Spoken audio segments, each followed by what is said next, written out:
anybody care? This planet's empty, I see no signs of life. Please don't tell me that the human race did not survive. There are no people in the future.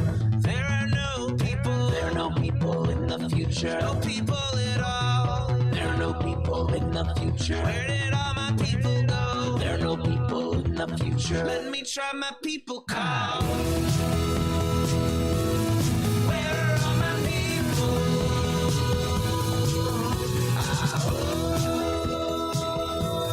Where are all my people? I guess I'll fly away now.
Hey everybody, I'm going to start this all over again. Yes. Thank you, Cheryl. Yes, we had a little audio glitch there. My bad. Yes. Here we go. Sorry, Alyssa. Yes, there too as well. There seems to have been audio glitch, and it looks like we even had a little video glitch because somehow we've got the Friday Politics Roundup stuff up, but you know what? That's okay. We still got Alyssa here, so let me just start from the top of the show, shall we? It's one of those nights, apparently. Welcome, everybody. It is Monday, July 17th, 2023. Welcome to Raging Chicken's Out to Coop Live. This is Kevin Mahoney, creator and founder of Raging Chicken. On Out to Coop Live, we talk to progressives, activists, and troublemakers of all sorts, right from our own backyards and from across the country. You can also join us at the end of the week for our Friday Politics Roundup, where we break down the good, the bad, and the ugly in state national politics. You get all our shows by subscribing to our podcast on Podbean, iTunes, Spotify, or wherever you get your podcasts. You can support the show, become a patron for as little as $5 a month. Head on over to patreon.com/rcpress. You can help out the show right now by checking out our YouTube channel if you're not there already. Smash that subscribe button, like the stream for this show, and hit that notification bell so you know every time that we go live. And if you're one of our awesome podcast listeners, make sure to leave us a 5-star review on whatever platform you listen on, and leave us a comment to let other folks know why you like the show. Little things like this help other people find the show. For more PA Progressive Talks, tune into the Rick Smith Show's live stream at 9 p.m. Eastern, his YouTube channel, Twitter, Facebook, wherever you get a stream, you can check him out. Check and subscribe to his podcast wherever you get your podcasts. Go to ricksmithshow.com for the latest across all his platforms. And you got to check out the Sisters of the Night Caucus podcast you haven't already. The amazing PA women stirring the political cauldron behind this podcast rock the house. And they know where the bodies are buried. Make sure to follow them on Twitter at The Night Caucus. That's at The Night Caucus on Twitter. And subscribe to their podcast on Anchor, Spotify, iTunes, or wherever you get your podcast. And if you haven't heard, where you been? The Signal is a new podcast by the Bucks County Beacon. The Signal is hosted by the Beacon's editor-in-chief, Cyril Michaleko, and produced by yours truly. Twice a month, The Signal will shine a light on the right-wing extremist currents streaming through Bucks County and beyond. Cyril invites guests who can provide insight, analysis, and organizing solutions so that we can steer the community toward calmer, saner, progressive roots. Check them out at the buckscountybeacon.podbean.com or wherever you get your podcasts. And for all you gamers out there, the Game Inn is a Quakertown-based black family-owned gaming store. They're friends of the show, and they've got everything from retro N64s, the latest consoles, video games for all platforms, collectibles, action figures, Funko Pops, walls of Funko Pops. Check them out on their Facebook page and follow them on Twitter at The Game Inn. That's with 2 N's. That's at The Game Inn on Twitter. Got a question about a game? Looking for something hard to get? shoot them a message or drop them an email at thegameinpa@gmail.com. And a special shout out goes to Jonathan Mann, who wrote our intro song, There Are No People in the Future. Check out all his great stuff on his YouTube page and follow him on Twitter at @SongADayman. That's with 2 N's, at @SongADayman on Twitter. Everybody, do not let Paul Martino, Moms for Liberty, and the oligarch friends buy our schools and push extremist politics in our community. Raging Chicken has teamed up with Levelfield to launch a truly community-rooted PAC to invest in organizing, supporting local and statewide progressive candidates, and unmasking the toxic organizations injecting our communities with right-wing extremism. We're putting small dollar donations to work to beat back the power of big money. You get more information and drop your donation at ragingchicken.levelfield.net. Well, I've been looking forward to this show for quite some time. Yes, indeed. This week I welcome back to the show Alyssa Bowen. Alyssa is a senior researcher and managing editor for the progressive watchdog group True North Research. Tonight we'll be talking about her recent article in TruthOut, a Jan 6 moms group, that's in big, gigantic quotes, moms group funded by big lie donors is stoking voter suppression. And we'll give you the spoiler right up front. It's not Moms for Liberty we'll be talking about. Yes, the right-wing extremist group Moms for America has been flying under the radar as it works to undermine our rights. Alyssa received her PhD in history from the University of North Carolina, Chapel Hill in 2021, with an interest in fascism and anti-fascism, solidarity and social movements, immigration, exile, and transnational history. She has bylines in The Nation and in TruthOut, where she's a regular contributor. More of her public writing can be found on True North Research's website and Substack. Welcome to the show, Alyssa.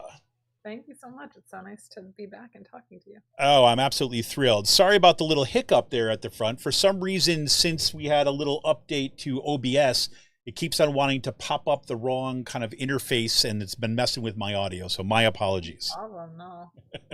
The joys of it, I'll tell you. Well, I got to say, as you know, I'm not telling you anything new here, that right here in Bucks County, PA, we've been pretty much assaulted by the Moms for Liberty crew and what they're doing to our curriculum and everything. And so I think naturally, being in this context, when I saw your brand new article come out on TruthOut, I'm like, oh, what do we got? What's the next line of dirt we got at Moms for Liberty, right? But instead, no, it's another moms group, right? Yet another one. Oh, yet another one. So can you tell us a little bit about this group, Moms for America, and how you got connected to looking at them, or how you got interested in looking at them and tracking who these folks are? Yeah, absolutely. So at True North Research, leading up to the 2020 election, there was a ton of, there was sort of this seemingly coordinated dark money attack that was focused on supposed rising crime rates in suburban areas, sort of as an effort to drum up, white women suburban support for Trump and other right-wing candidates. And so that's sort of one of our areas of expertise, is looking at these dark money groups that use the identity of women or mothers or parents to drive a right-wing agenda. And so we had our eyes on Moms for America sort of since then. But what's interesting, and you talked about this earlier, Kevin, with me off air, but Moms for America has been around for a really long time, since 2005. So they're a little bit different than Moms for Liberty, Parents Defending Education, in that they were an already existing group and have been, pushing these far right, this far right agenda for a long time. But they did pivot. So like I mentioned, they started off in 2005 and they were called Homemakers for America. Gotta love that. Love that. Sort of like interesting too, if you think about who they were trying to attract with that. Suburban women, probably like upper middle class women. But they, like a lot of other groups we were seeing in 2020, 2021, pivoted more to attack schools, really, thinking specifically about COVID misinformation and that kind of thing early in 2021.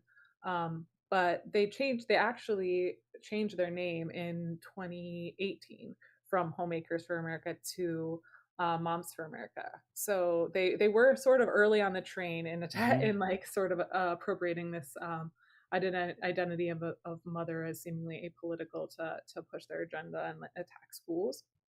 So yeah, that really, I guess it started with to answer simply, yeah, it started with just interest in how they were pushing a right wing agenda in the 2020 election. Then they sort of turned to COVID misinformation, and we were still looking at them.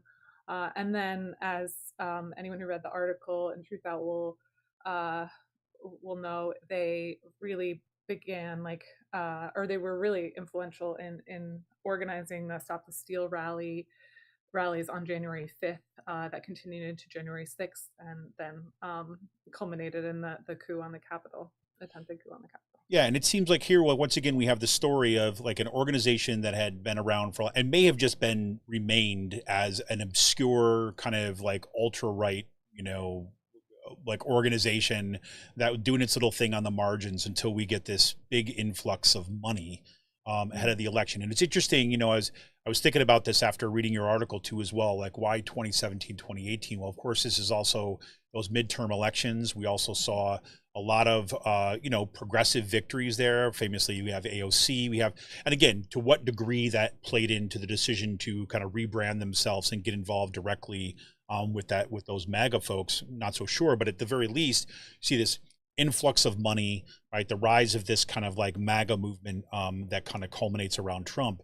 And then to see that they have even, I mean, correct me if I'm wrong, but it almost seems like even a closer and more comfortable relationship with the extremist kind of militia groups on the right than even Moms for Liberty does. I mean, even though they're essentially pushing for identical things, but still in terms of what their tactics are and stuff. So it just seems like that beginning where we see this kind of like load of money getting dumped on there from like Julie Jenkins Fencelli, right? Is this who it is? Can you talk a little bit about those kind of moments when this money starts in like just pouring into this organization? Yeah, absolutely. So we have seen, based on public tax filings, their revenue increased significantly almost every year that we know of, or where there are tax records available. So, in 2005, when they started, they were taking in $12,000 in revenue. That's it. And then you see every year thereafter that we know of like substantial jumps, but nothing compared to the sort of jump between 2020 and 2021, where it was, 1 million, a little bit more than that, and then we jumped to 3.1 million. So that's an astronomical jump, obviously. And then a third of that is coming from Julie Jenkins Fencelli, who is an heiress to the Publix fortune. Publix has distanced themselves from her, but she's really involved in a lot of Florida politics and school privatization there, or funding private schools there, and folks who really involved in the Moms for Liberty stuff will know she also donated $50,000, which was almost the entire revenue of Moms for Liberty's Florida-based PAC in last year, 2022, when Florida, saw that huge right-wing takeover in school boards during those elections. So she was involved really already. Fancelli, we know that she was already involved in funding dark money groups targeting education.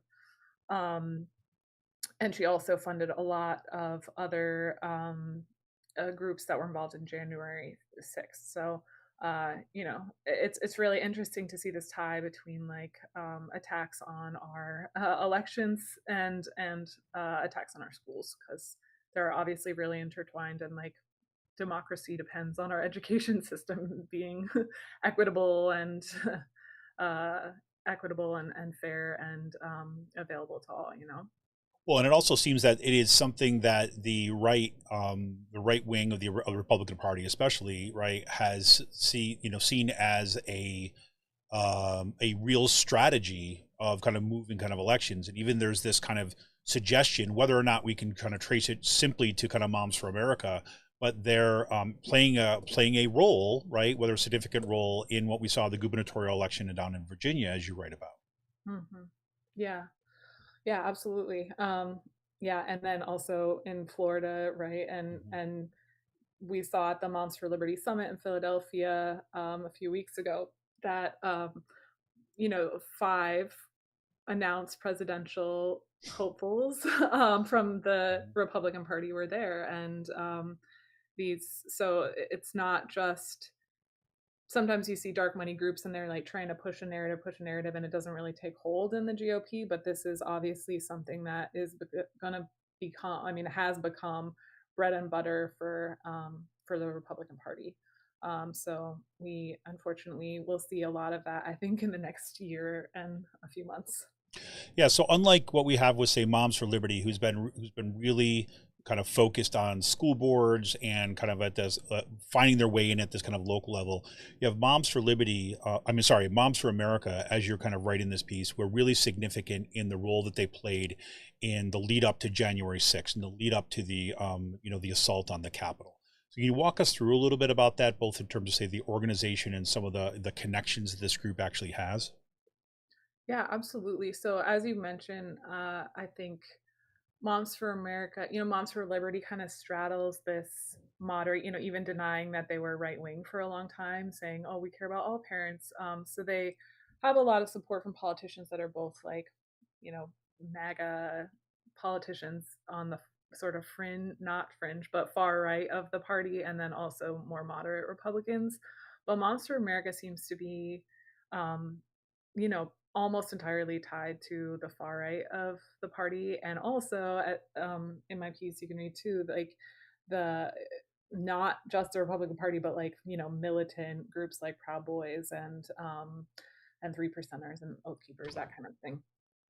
So yeah, Moms for Liberty helped organize the January 5th Stop the Steal rallies. And they did apply for a permit for January 6th, which was approved, but then they canceled the permit. You can read in the January 6th committee documents that there was some infighting between groups there. So yeah, Moms for America leadership sort of seemingly, according to these documents, had fights with Women for America First, which was organizing another concerned quote unquote moms group that was organizing January 6th and has seen a lot more press for their role in January 6th. So they were, to long story short, Moms for America was more involved with Ali Alexander and January 5th organizing. You can see like the founder of Moms for America and still current leader was in text communication with Ali Alexander and these other leaders of the rally. And they had, Cindy Chafian, who, very shortly thereafter was hired by Moms for America. She helped organize, spoke at the rally. Her husband helped lead security, Scott Chafian, and he is apparently the leader of this right wing militant group, First Amendment Praetorian, I think is the name of it. That they're another like Proud Boy-esque group that helped lead security on that. And she also, there's videos of her allegedly, it hasn't been verified by any formal source, but there are videos of her that appear like she is on the steps of the Capitol on January 6th cheering as a police officer is assaulted.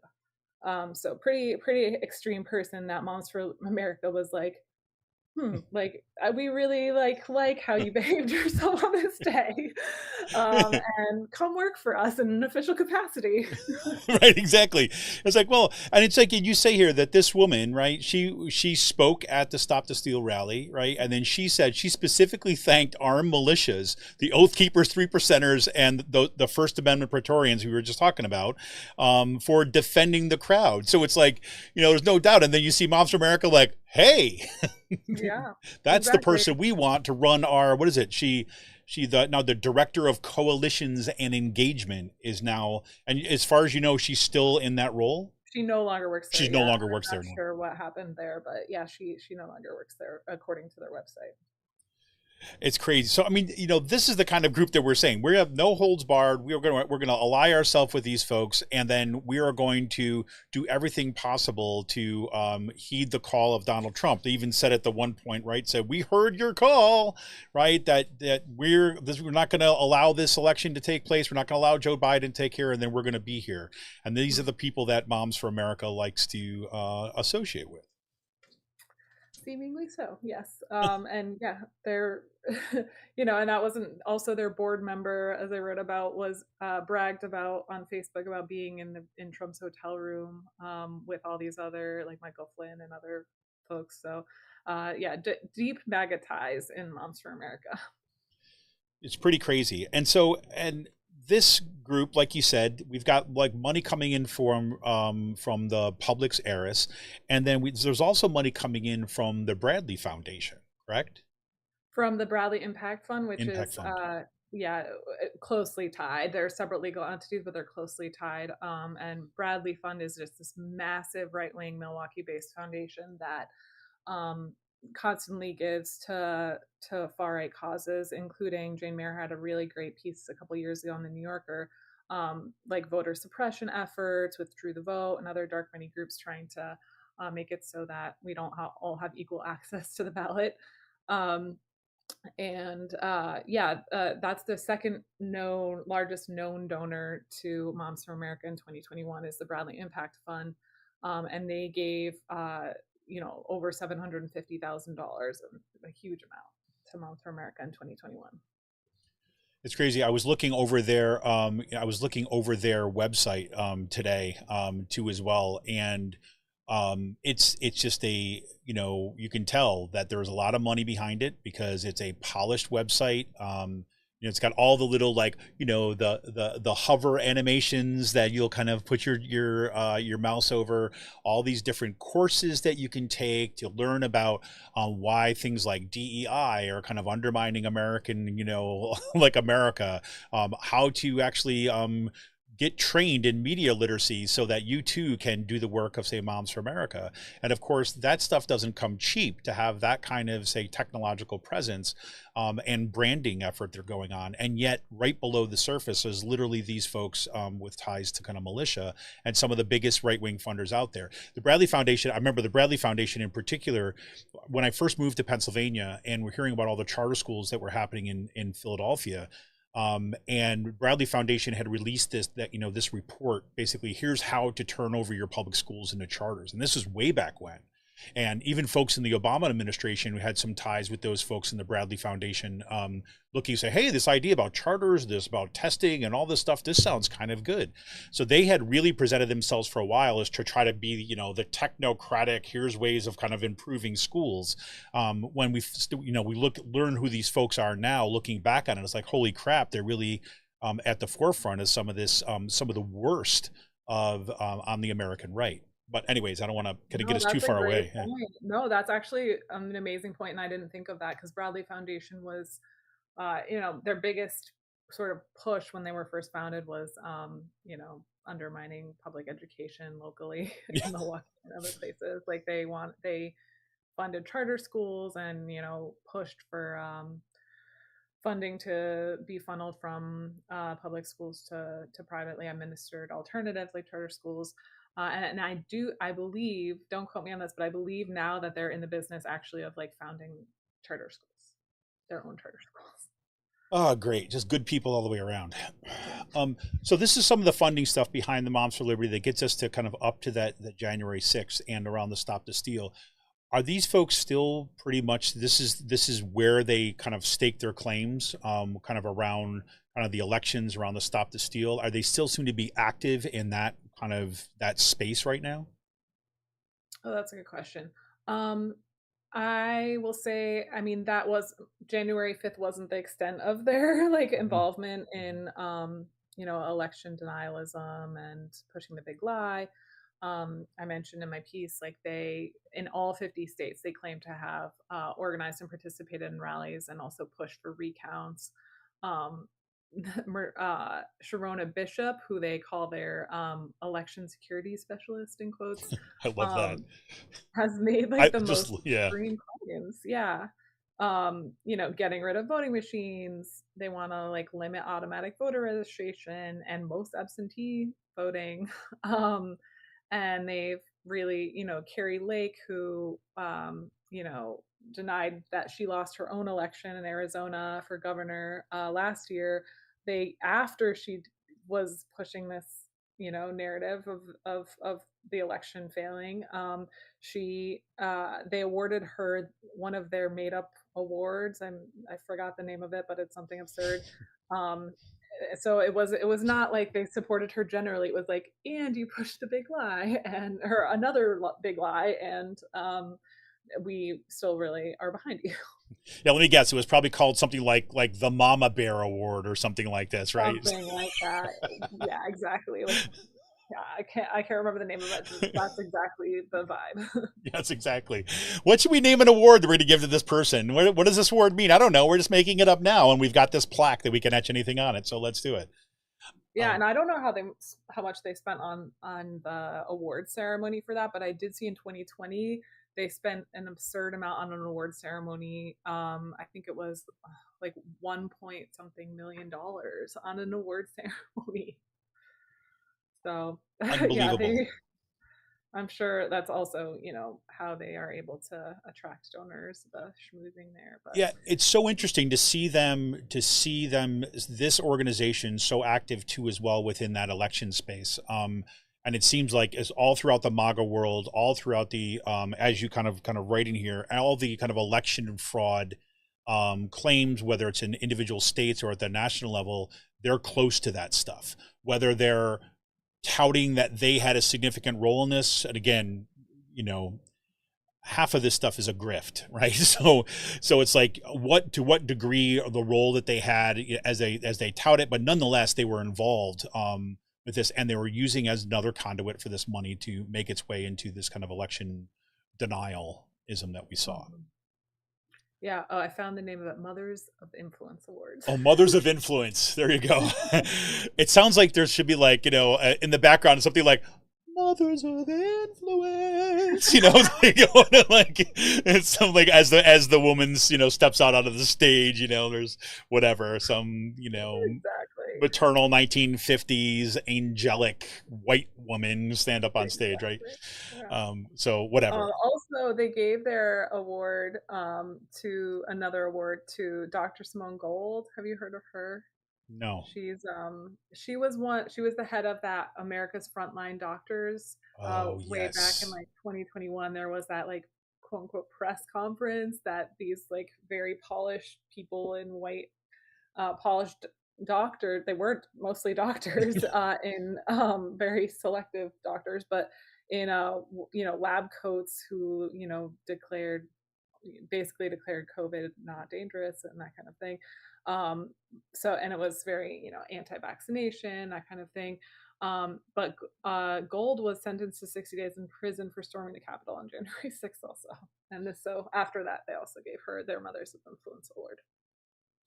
So there you go. So we got election denialism. We've got kind of looking for other ways of involving themselves in kind of, the big lie. And now we also see them playing pretty heavily in the kind of public school space once again, right? I mean, Exactly. I'm looking right now, and we talk about those connections that, as you raised earlier, connections between schooling and kind of elections and democracy and so on. And like literally, I'm looking at their website under, let's see. I know, this is why I said the Mama Bear thing, because there's the Mama Bear training, Empower Moms, right? They have on their website these trainings, and it goes from what is CRT, what is DEI, what is SEL, the social and emotional learning, understanding and debunking CRT. CRT teaches our kids to hate, right? The risks of social emotional learning, all the stuff about school, media literacy as a vehicle for messaging of equity and social justice, how to resist. I mean, all this stuff, once again, focused in these schools around, as we kind of start to gearing up to our elections again. So what did they seem to be doing around in public schools? Like, this is not just MAGA, but this seems to be like the same kind of money and the same kind of target that we see with organizations like Moms for Liberty going after public education. Yeah, absolutely. They're is seemingly a lot of overlap in strategy and of dark money groups like Moms for Liberty, and some others, Independent Women's Forum, um, that are attacking schools with Moms for America. And yeah, as you mentioned, like they started their quote unquote mom vote program in 2020. And that 990 shows they spent like $150,000, and I think it was only initiated in August of that year. And that is basically just designed to target public schools. And they bragged about creating a legal fund designed to quote help moms battle, certain moms, I'm sure, not all moms, uh, to kind of like fight against their school board and issue FOIA requests, that kind of thing. And then they also claim, I wrote a piece a while back for TruthOut also that I think a lot of these quote parents and quote moms groups really like sort of just not even overestimated, just bragged basically about how they were so influential in so many different places, but in terms of school board election influencing school board elections. But so many of them bragged about this flipping the same school districts, or flipping the same seats, that it's, I mean, impossible for simultaneously all of these groups to have done this. So it's really, we don't know how influential each independent group was in local elections, but they did brag. Moms for America brags to have had big wins in Florida in last year when the school board elections happened. They claim to have influenced 43 school board elections in 13 counties. And we do know that they have local chapters in at least 4 counties, and then also they have a state liaison. So they're trying, at least. I don't know how effective they were, and I certainly don't think they were as effective as they claim to have been. But this year they've already backed dozens of school board candidates in Virginia, South Carolina, Illinois, and Texas. And I'm sure they have plans of backing more in this year and next year. And that's terrifying. Yeah, and it just seems interesting that there's clearly kind of an ideological consensus about where the kind of the parental rights groups, right, will be attacking and how they will be attacking. I mean, through just the litany of things that I was leading off from here. We're going back to CRT, we're going back to social emotional learning, we're going back to all the things that we've saw with Moms for Liberty. And like you said, I remember in your piece before talking about how Moms for Liberty was, basically claiming that they turned all these districts, but just like, well, they didn't do as well as they said they did, right? Yeah. Even at that level. But when you see that, different organizations can lay claim to, say, the same school board seats, even though one may have not even been present in one, right? While another one is.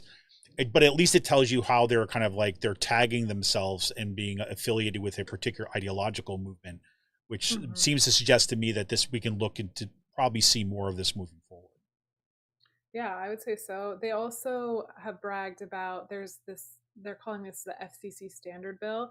They claim to have come up with this legislation that just passed in Texas, that it basically uses the FCC standard for what can be shown in schools. So, like, if the FCC considers something like too lewd to have on public air or on air, like after a certain time or whatever, then it should also not be allowed in public schools.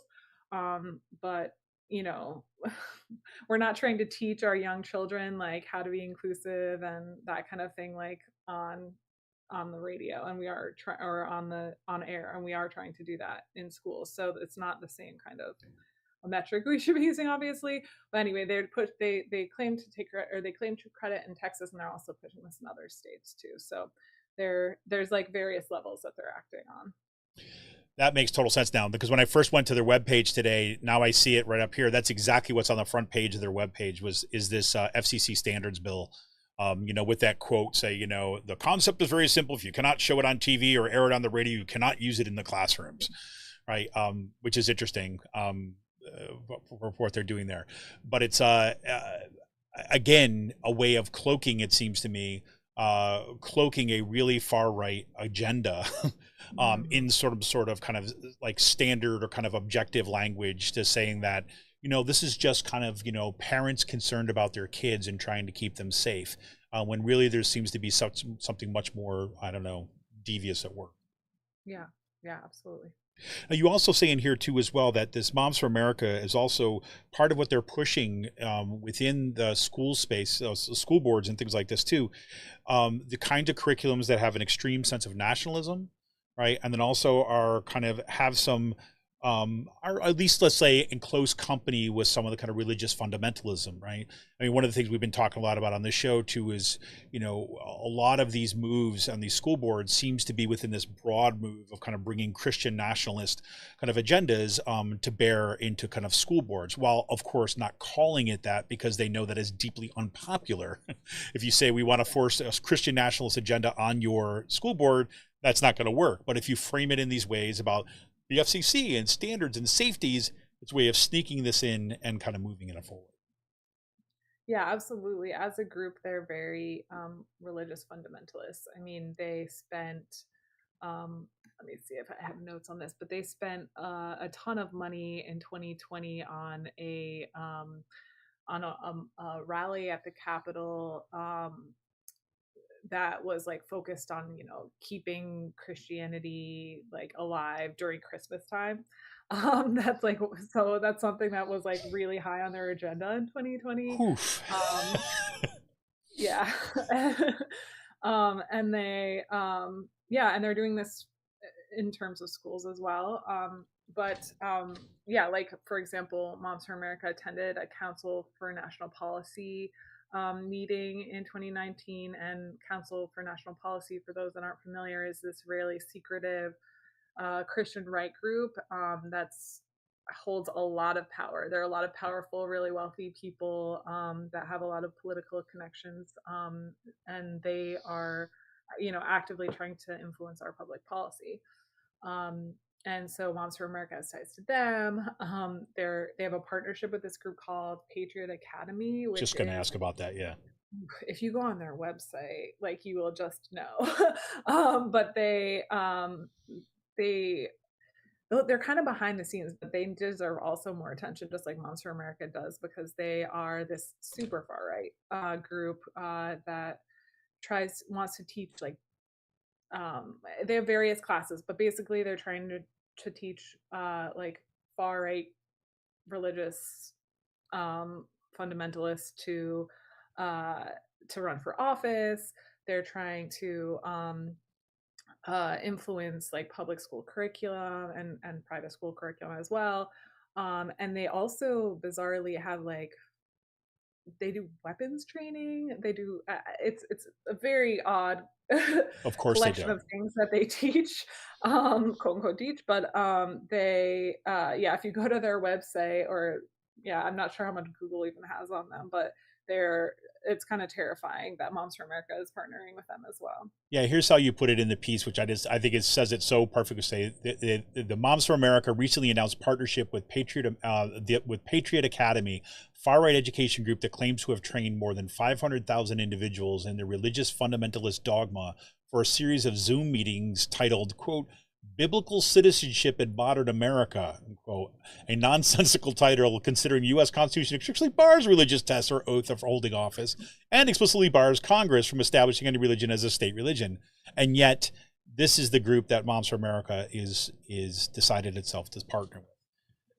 It's pretty frightening. I did not know that about the weapons training aside biblical citizenship, which I guess they're taking up with the kind of the iron rod people up here in Pennsylvania as a way of thinking about how to enact Christ's will upon the planet. So, yeah, that's a good point. Okay, so all right. Always get to this place, right? But this is like really like it's desperation.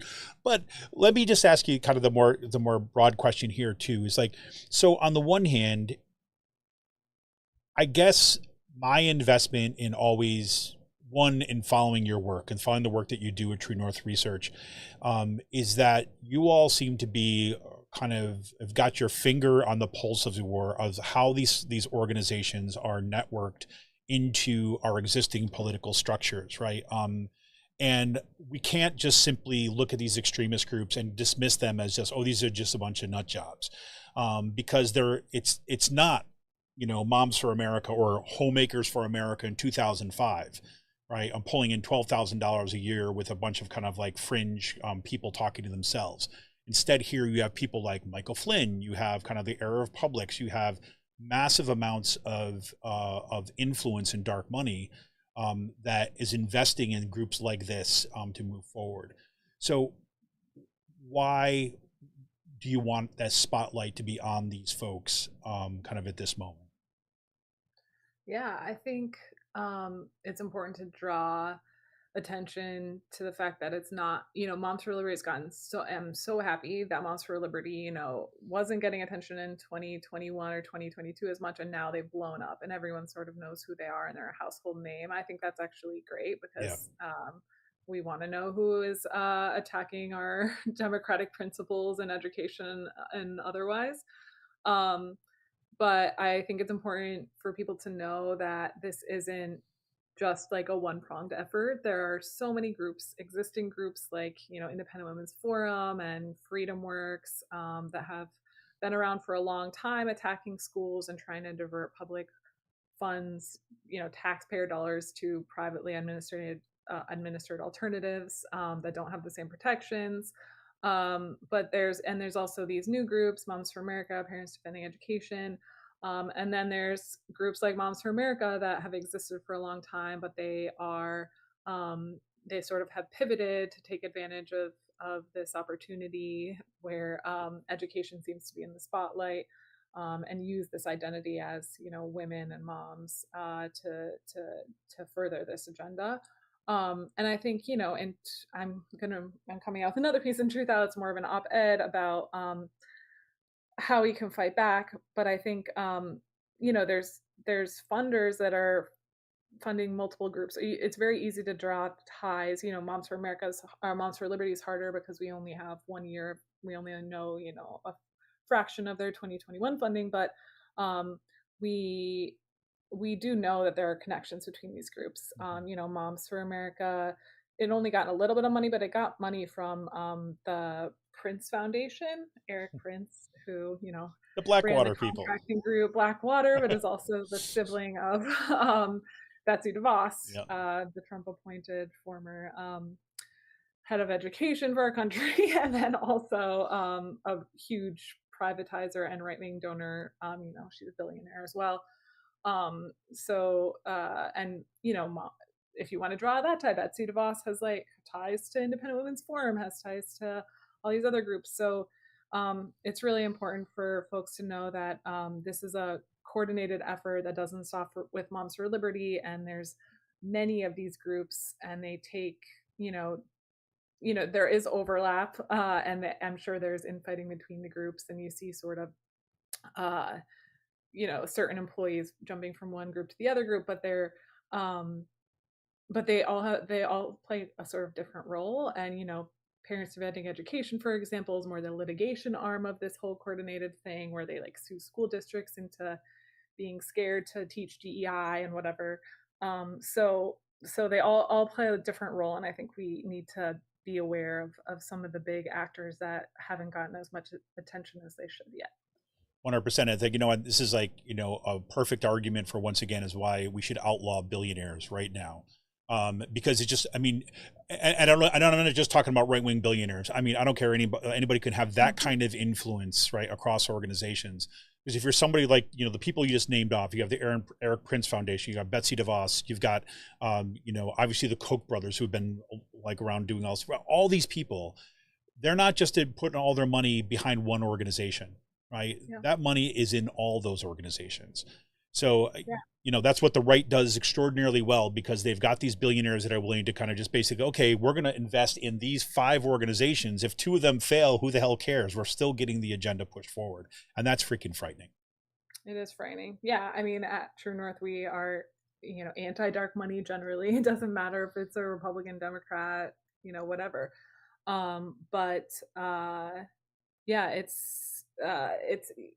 It gives billionaires outsized influence in our elections and our democracy and the direction that it's heading. And it's